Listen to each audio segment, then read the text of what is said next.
will pay for your own tuition. So there could be all kinds of ways that we can help you out. Now, the only problem is it's going to take me about 6 more months before I take office. And then maybe another year or so before I get this passed. So you just got to hang on for a little bit longer. We'll try to give you some relief. Okay, good. All right. I heard somebody. Oh, okay. All right. Okay. Somebody else. Yeah. Here, let me use. You got one ready. My name is Carrie, and I'm a trainer at Flying Star Cafe, training employees there. And I also work a second job doing hair at a salon. Working 2 jobs. My boyfriend's going through school and I'm helping him raise his daughter.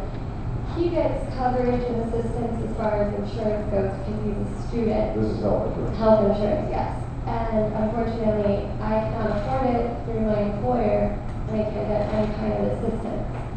And working 2 jobs, trying to raise his family for him, support him through school. What are you going to do for me? Well, this is a problem all across the country. And I've been running for 16 months now. And before the huge spike in gas prices, all anybody was talking about was health care. Obviously now people are also concerned with just being able to get to work. But healthcare puts such a burden on families. Even if you've got healthcare, you see the co-payments and the deductibles and the premiums keep going up. And if you don't have healthcare, then you always feel like you're one illness away or one accident away from bankruptcy.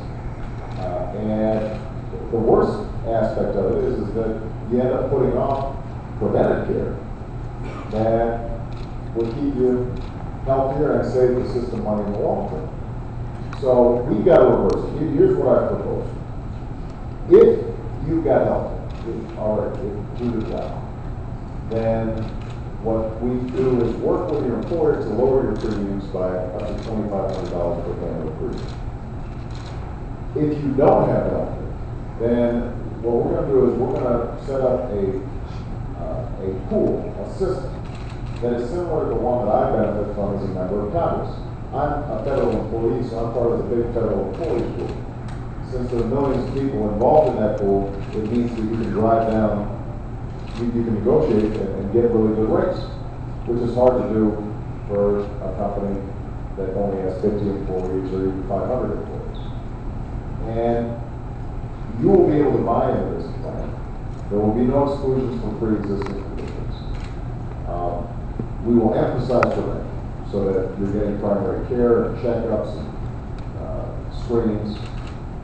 And if you can't afford it, then we will subsidize it. So that there will not be a single person in America who wants health insurance that won't be able to get it. And we will also crack down on insurers so that the practices that they engage in, for example, denying claims for people who have been paying the premiums, but sometimes some of these insurance companies have gone out of their way to avoid making payments. We will be cracking down on that. We'll also be negotiating with the drug companies for the cheapest available price for drugs.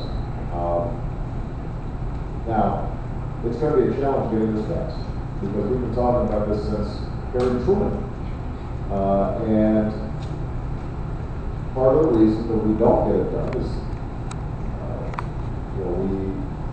we saw the drug and insurance companies over the last decade spend $1 billion in lobbying, campaign contributions to prevent the kind of reform that's needed. So part of what we're going to have to do is to push back against the special interests of law. We've got to build a movement and a mandate for change at a grassroots level.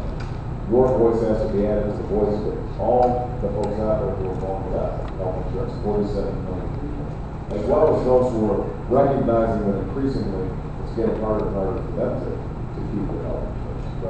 But I know it's worse, and you're probably putting off some stuff that, when was the last time you went to the doctor? I was probably 18, about 10 years ago. Seriously? Seriously. So you just basic screens, basic monitoring, anything like that? Yes. That's not good. 18. Yeah, really expensive. Now, are there clinics available where you can just go into like passenger or just basic stuff like that? Yeah, well, Planned Parenthood currently charges about $120 Per visit. per visit, and that's just for that kind of regular stuff. So that's pretty, I mean, even that is pretty cost prohibitive for a lot of families if you're not making a lot of money. There's a Topical clinic here in Albuquerque that just opened, and they're trying to offer it a little bit cheaper. I think when I talked to them, it's about $70 for the visit after they run all of the tests. So that's a little reasonable. But that's still real money. Yeah. Everybody else, other people here have similar experiences? Just putting off going to the doctor? Yeah. Now, one other thing I want to mention is I also want, for people who are just getting out of school, because you mentioned your boyfriend is